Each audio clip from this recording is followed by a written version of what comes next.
spesimen yang dikerjakan sudah lebih dari... Pemerintah kembali mengingatkan masyarakat bahwa cepat atau lambatnya pandemi corona berakhir di Indonesia bergantung pada tingkat kedisiplinan masyarakat saat ini. Semakin disiplin masyarakat dalam melaksanakan protokol kesehatan, maka akan mempercepat wabah ini berakhir di Indonesia. Masyarakat diminta fokus memutus mata rantai penyebaran corona dengan berada di rumah dan menghindari kerumunan. Juru bicara pemerintah penanganan COVID-19 Ahmad Yuryanto menyatakan, demi memutus mata rantai penularan virus corona, pemerintah telah menjalankan sejumlah strategi, diantaranya mencegah penularan baru di tengah-tengah masyarakat dengan melakukan physical distancing, tidak mudik, memakai masker, jaga jarak, tidak berkerumun, dan selalu mencuci tangan.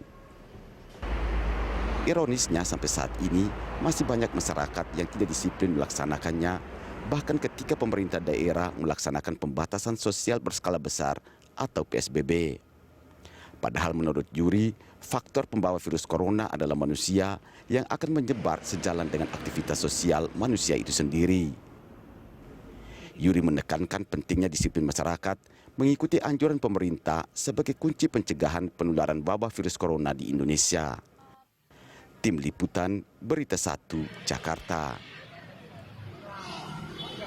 Pemirsa, disiplin kunci cegah COVID-19, itulah topik Morning Talk kita pagi ini. Dan untuk membahasnya kita telah terhubung dengan juru bicara pemerintah penanganan COVID-19 Ahmad Yuryanto, dan melalui fasilitas Skype kita juga akan membahas topik ini bersama Ketua Umum Ikatan Ahli Kesehatan Masyarakat Indonesia atau IAKMI, Ede Surya Darmawan. Kita sapa dulu kedua narsum kita. Selamat pagi Pak Yuri.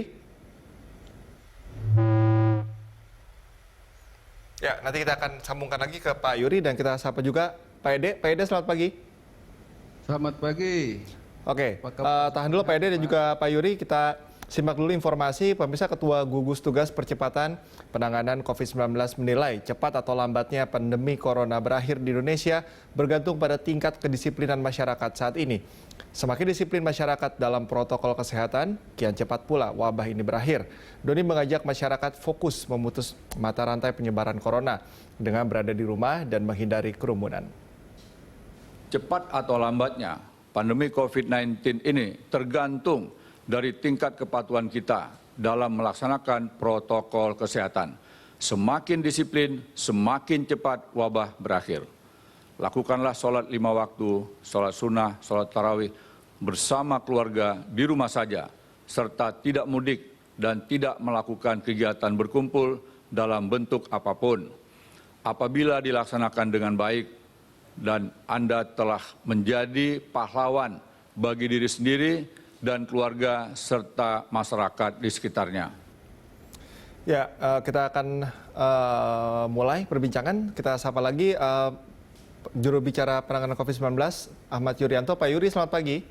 Pagi, bisa didengar. Baik, Pak Yuri, sekali lagi ditegaskan oleh Anda juga sudah menyatakan bahwa ini disiplin adalah cara yang paling efektif untuk mencegah penyebaran virus ini. Ditambah juga pernyataan dari Ketua Gugus Tugas Pak Doni Monardo yang menyatakan hal yang senada. Begitu Pak Yuri, yang dilihat apakah sampai dengan saat ini masih cukup banyak Pak masyarakat yang belum memahami dengan tingginya perlunya tingkat kesadaran ini Pak Yuri? Ya, kita harus melihat dulu ya hal yang mendasar kenapa sih harus disiplin itu. Ini kita tahu bahwa ini penyakit dengan faktor penyebarnya, faktor pembawa penyakitnya itu adalah orang, manusia. Oke. Artinya semakin kita tidak bisa mengendalikan interaksi sosial, maka ruang untuk terjadinya penularan akan semakin besar. Oleh karena itu yang kita minta kepada masyarakat, kalau sudah menyadari ini, maka mari secara bersama-sama kita putuskan rantai penyebaran ini dengan tidak keluar rumah, tidak melakukan interaksi sosial dengan jarak yang terlalu dekat dan tidak perlu, karena kita juga tidak tahu siapa yang membawa penyakit ini di luar. Ini menjadi kunci. Artinya sekarang pembicaraannya adalah mau atau tidak menjalankan, cuma itu pilihan. Oke, apakah sebetulnya kalau pertanyaannya mau atau tidak mau, sebetulnya memang harus ada aturan yang lebih tegas Pak, agar tidak ada pilihan lain bagi masyarakat untuk menaati saja begitu? Ya kembali saja lah, ini mau pakai pidana, mau tidak, mau atau tidak gitu aja lah. Karena kan kita sudah cukup banyak nih regulasi yang kita buat. Ini sebenarnya bukan hanya masalah itu. Kalau kita lihat undang-undang lalu lintas lah gitu ya. Undang-undangnya ya nggak salah. Kalau masih terjadi kecelakaan ya karena memang orangnya yang nggak patuh kan gitu aja. Oke, menurut Anda, mengapa sih masyarakat sebetulnya belum disiplin sampai sekarang mereka misalnya untuk menjaga physical distancing saja sepertinya kok sulit sekali itu mereka menerapkan itu, Pak Yuri. Apa analisa Anda mungkin dengan tim yang menyebabkan masyarakat kok kurang peka terhadap hal ini? Kita nggak perlu menjudgment masyarakat lah, biar dia menilai dirinya sendiri saja. Ya, artinya memang kesadaran tersebut belum ada ya Pak di mayoritas masyarakat untuk menjaga hal itu, Pak Yuri. Ya itulah yang terlihat sekarang kan. Kalau kita lihat berita setiap pagi tentang kegiatan-kegiatan di ibu kota Jakarta di malam hari yang terkait dengan penegakan disiplin dan sebagainya masih belum dijalankan. Oke, solusinya apa sebenarnya paling efektif Pak untuk mendisiplinkan masyarakat? Kita serahkan ke Pemda masing-masing lah, masa semua harus diatur pusat. Oke. Pak Yuri, tahan dulu, saya coba mau ke dari Ketua Umum Ikatan Ahli Kesehatan Masyarakat atau IAKMI, Pak Ede Surya Darmawan. Pak Ede.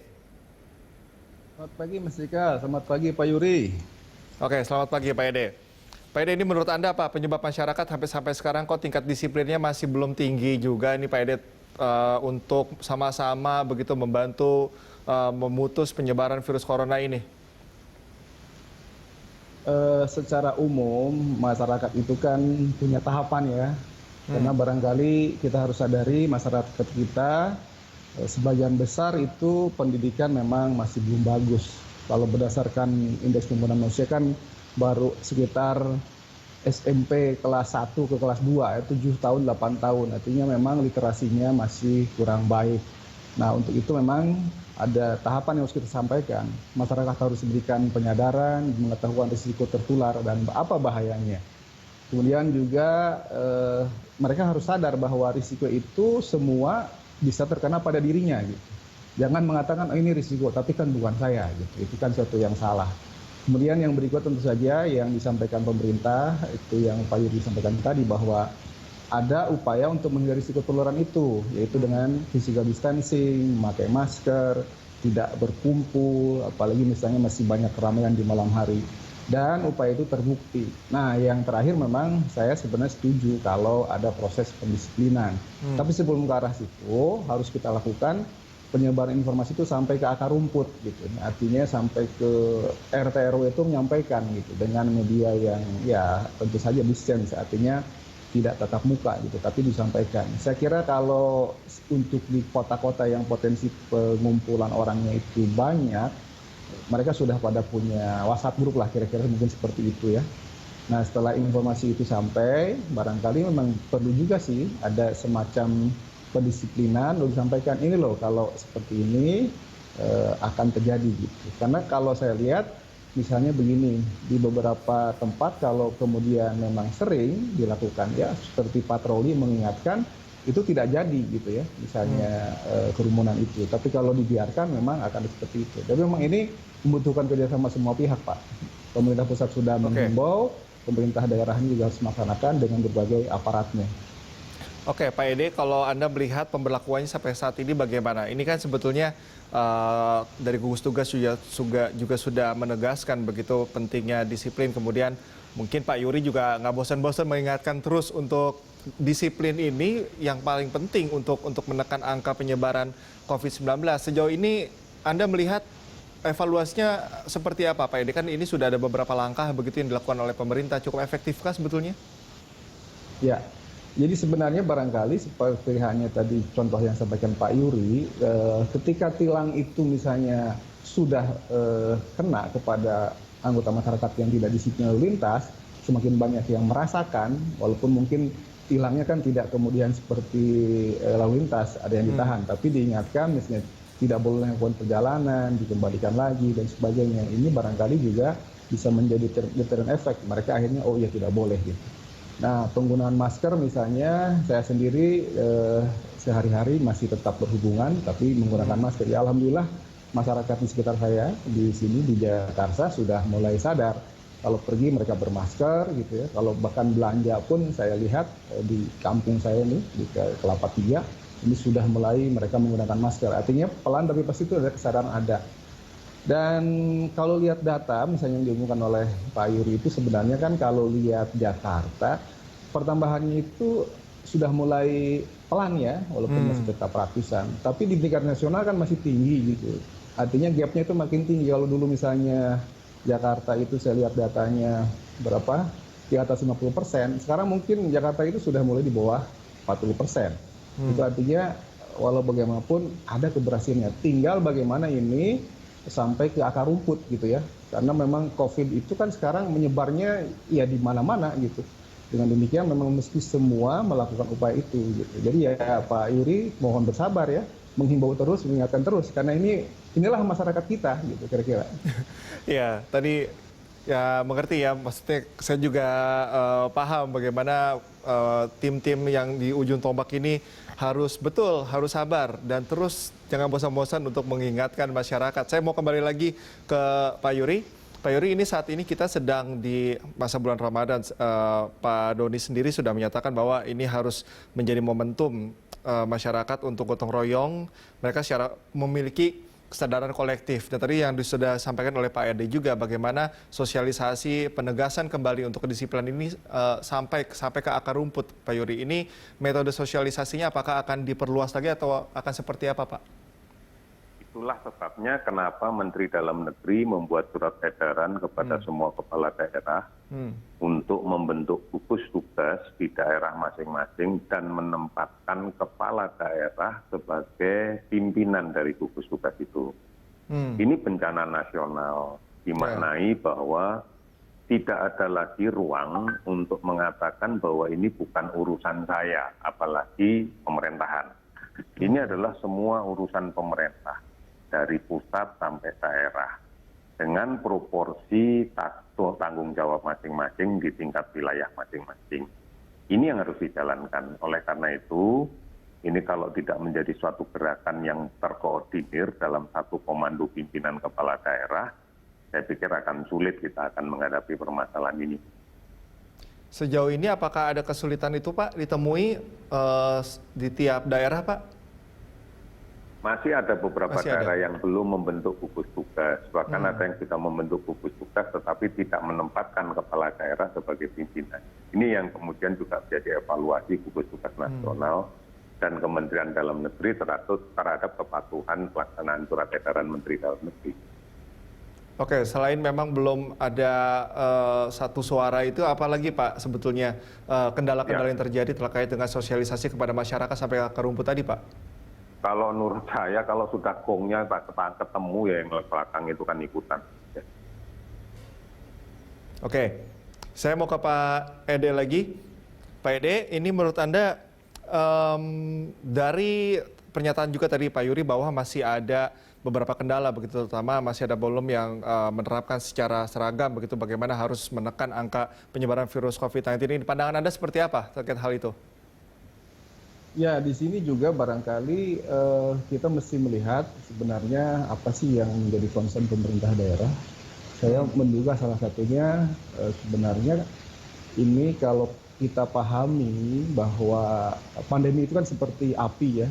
Yang harus kita padamkan tuh apinya. Jangan kemudian meributkan panasnya. Panas itu artinya penderitanya, kemudian efek dan lain-lainnya. Efek asap gitu ya. Nah ini barangkali teman-teman di daerah itu mereka heboh dengan asapnya, bukan fokus bagaimana memadamkan api pandeminya ini gitu. Nah ini barangkali kembali kesadaran seharusnya kan mereka langsung mengambil peran kepala daerah itu karena ini sudah jelas perintahnya seperti itu dan daerah harus tanggung jawab terhadap keselamatan rakyatnya. Jadi mungkin kekhawatiran itu yang besar. Nah di sini barangkali pemerintah pusat harus ada ketegasan gitu ya, barangkali berbagi intinya sih, karena ada kekhawatiran pemerintah daerah tidak mampu gitu. Tapi sebaiknya sih memang itu dikomunikasikan dengan baik sehingga ketidakmampuan itu bisa didukung oleh pemerintah pusat, akhirnya pemerintah daerah menjadi mampu. Jadi di sini ada dua hal ya, masyarakatnya sendiri mesti diberdayakan, pemerintah daerah juga mesti diberdayakan dan diberikan semangat. Di sisi lain barangkali bukan hanya masyarakat yang diberikan teguran, tapi pemerintah daerah juga harus ditegur. Mengapa? Karena kalau kemudian keselamatan jiwa masyarakat ini terancam, yang repot ya kita semua. Kira-kira seperti itu. Oke, baik Pak Ede dan pemirsa, perbincangan akan segera kami lanjutkan usai jeda tetap.